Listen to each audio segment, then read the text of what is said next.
Hello दोस्तों, नमस्ते। तो आज का इस वीडियो में आपका स्वागत है। तो आज के इस वीडियो में प्री बोर्ड परीक्षा 2021-22 क्लास 10वीं और विषय हिंदी का फुल सॉल्यूशन पेपर इस वीडियो में आपको बताने वाले हैं। तो वीडियो में अंत तक बने रहिए। आपका जो पेपर मिल चुके हैं आपको स्कूल से, उसका फुल सॉल्यूशन इस वीडियो में बताने वाले हैं। तो वीडियो में अंत तक बने रहिए। हिंदी का 10वीं वालों का तो पहला क्वेश्चन आता है, सही विकल्प चुनकर लिखिए। तो पहला क्वेश्चन, भक्ति काल की समय सीमा है। तो भक्ति काल की समय सीमा पूछ रहा है दोस्तों। तो भक्ति काल की समय सीमा संवत 375 से संवत 1700 तक की है। तो ये पहले का उत्तर जो है वो ब वाला हो जाएगा दोस्तों। तो अगले नेक्स्ट क्वेश्चन की ओर बढ़ते हैं। रामचरितमानस की भाषा है तो अवधी है। क्या है मेरे दोस्तों? अवधी, ब वाला। इसका उत्तर भी ब वाला सही हो जाएगा। अवधी भाषा है रामचरितमानस की। तीसरा क्वेश्चन आता है, रौद्र रस का स्थायी भाव होगा। रौद्र रस का स्थायी भाव क्रोध होगा। क्या होगा दोस्तों? क्रोध। स वाला उत्तर सही सटीक हो जाएगा इसका। अब आता है अगला क्वेश्चन, नेताजी की मूर्ति लगवाई गई थी तो कहाँ लगवाई गई थी? नगर पालिका के द्वारा। किसके द्वारा लगवाई गई थी? नगर पालिका के द्वारा। तो ब वाला उत्तर सही हो जाएगा इसका दोस्तों। यह पूरा सही पूरा सही सॉल्यूशन है।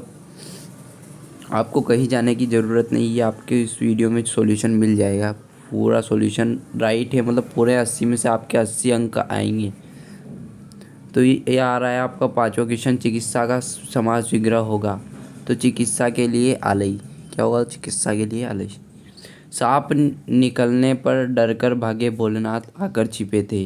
कहाँ छिपे थे? माँ की गोद में, मैया के आंचल में। कहाँ छुपे थे? मैया के आंचल में। रिक्त स्थानों की पूर्ति कीजिए। तो विदा के समय माँ को अपनी बेटी अंतिम पूंजी वर्तित हो रही थी। इसका उत्तर क्या हो जाएगा? अंतिम हो जाएगा, अंतिम। तो इसका उत्तर अंतिम लगा लीजिए। दूसरा आता है, काव्य की शोभा बढ़ाने वाले धर्म अलंकार कहलाते हैं। क्या कहलाते हैं दोस्तों? अलंकार। अलंकार, अलंकार। दूसरे में अलंकार आ जाएगा दोस्तों। तीसरा क्वेश्चन आता है, रमणीयार्थ प्रतीकार्थ शब्द काव्यम की परिभाषा। तो इसमें आ जाएगा, आचार्य विश्वनाथ ने लिखी थी, परिभाषा बनाई थी आचार्य विश्वनाथ ने। और अगला क्वेश्चन आता है, आत्मकथ्य में लेखक स्वयं के जीवन का वर्णन करता है। सत्यवाद है, स्वयं के जीवन का वर्णन करता है। यथाशक्ति में समाज विग्रह अवयवी भाव समास है। यथाशक्ति में अवयवी भाव समास, अवयवी आ जाएगा इसमें। छठा आता है, कभी कभी हमने कुश्ती भी लड़ते बाबूजी। क्या आ जाएगा इसमें? बाबूजी आ जाएगा। और इसमें आप जापान में लिखी थी। हिरोशिमा कविता कहाँ लिखी गई थी? जापान में। ट्रेन में बैठ के लिखी थी कवि ने। तो हिरोशिमा जापान में लिखी गई थी। आगे बढ़ते हैं। अगला क्वेश्चन क्या आता है हमारे? अगला क्वेश्चन सही जोड़ी का आता है दोस्तों। सही जोड़ी, सही जोड़ी मिलाइए। तो पहला आता है, छाया मत छूना। तो छाया मत छूना का है गिरजानंद माथुर। यह कविता किसने लिखी थी? छाया मत छूना गिरजानंद माथुर ने। तो इसका उत्तर गिरजानंद माथुर आ जाएगा। और दूसरा है पृथ्वीराज रासो। इसका यह महाकाव्य है। पृथ्वीराज रासो क्या है? महाकाव्य। दूसरा इसका उत्तर सही हो जाए। एक कहानी यह भी, इसका है मनु भंडारी। यह किसने लिखी थी? मनु भंडारी ने। ईश्वर करे तुम पास हो जाओ, यह इच्छावाचक वाक्य है। क्या है? इच्छावाचक वाक्य। 9-2-11 होना। 9-2-11 होना का मतलब क्या है? बिना मेहनत के लाभ प्राप्त करना। क्या? बिना मेहनत के लाभ प्राप्त करना। छठा है माता का आंचल। शिव पूजन से आइए भाई। अब आता है, एक शब्द और एक वाक्य में उत्तर दीजिए। तो दोस्तों, एक शब्द और एक वाक्य में उत्तर आपको देना है।